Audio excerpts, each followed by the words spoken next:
momento di auguri ma anche momento di bilanci, una famiglia che si è spesa tanto ultimamente per la politica. Beh, abbiamo fatto bene con Giorgia per le europee recenti, siamo convinti che questa crescita possa essere consolidata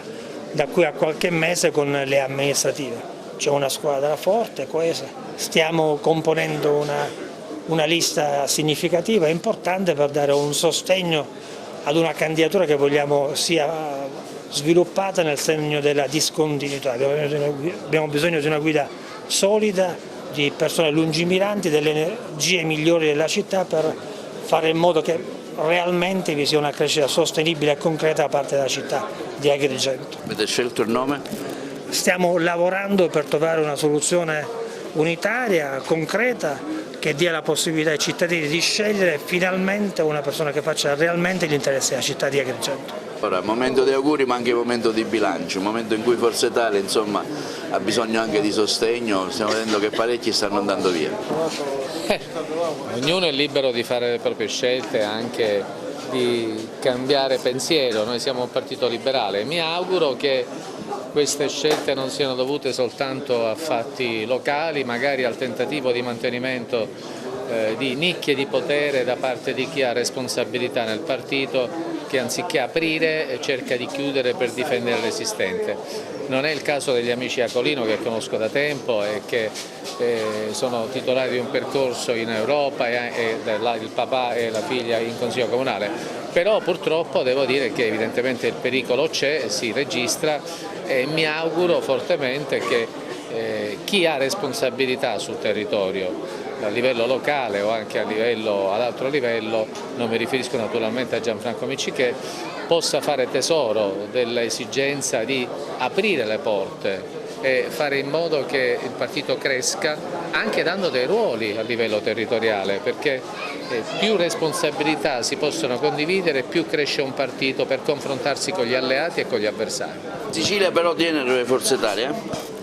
In Sicilia tiene, per fortuna teniamo, siamo qui per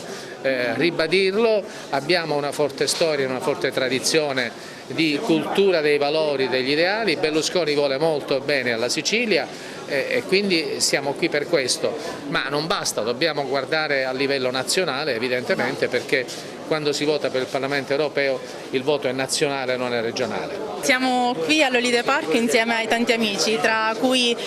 il nostro onorevole Tommaso Calderone, capogruppo all'Ars, il nostro eurodeputato Giuseppe Milazzo e il presidente Schifani. A nome di Forza Italia vogliamo dare i nostri più cari auguri a tutta la città, nella speranza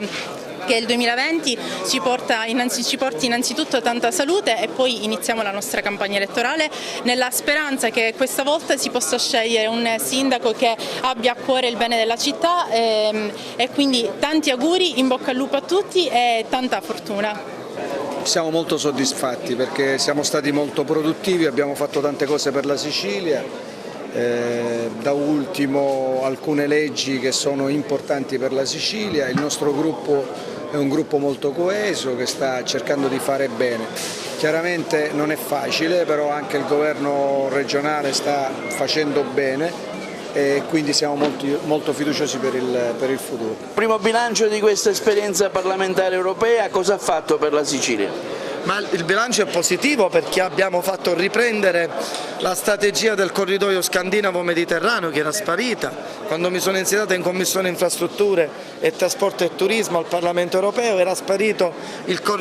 famoso corridoio Berlino-Palermo. Ho incontrato il ministro di turno degli Stati membri dell'Unione Europea e ho sollecitato la reimmissione in agenda del corridoio scandinavo-mediterraneo, che significherebbe, tradotto in poche parole, collegare la Sicilia al resto d'Europa, collegare la parte alta dell'Africa e del Mediterraneo strategicamente e commercialmente e turisticamente sotto il profilo, come dire, della rinascita del territorio del meridione con tutto il resto d'Europa. Ma abbiamo portato avanti anche la difesa del gambero rosso di Mazzara del Vallo, ma abbiamo pensato anche alla pesca di tutta Italia, difendendo le nostre vongole italiane rispetto a quelle spagnole che rappresentano un interesse commerciale di non poco conto. abbiamo anche portato avanti la nostra strategia sulla riscrittura della PAC in Europa, io sono anche in Commissione Agricoltura, abbiamo parlato del femminello di Siracusa, abbiamo parlato del malsecco, del fatto che chi ha il terreno incolto prende gli stessi contributi di chi lo coltiva, e noi vogliamo tutelare invece quegli agricoltori che quotidianamente lavorano per il rilancio del proprio prodotto e quindi del rilancio della Sicilia. A tutti voi, quindi da Giuseppe Milazzo e dal Parlamento europeo, auguri di buon Natale e un felice anno nuovo.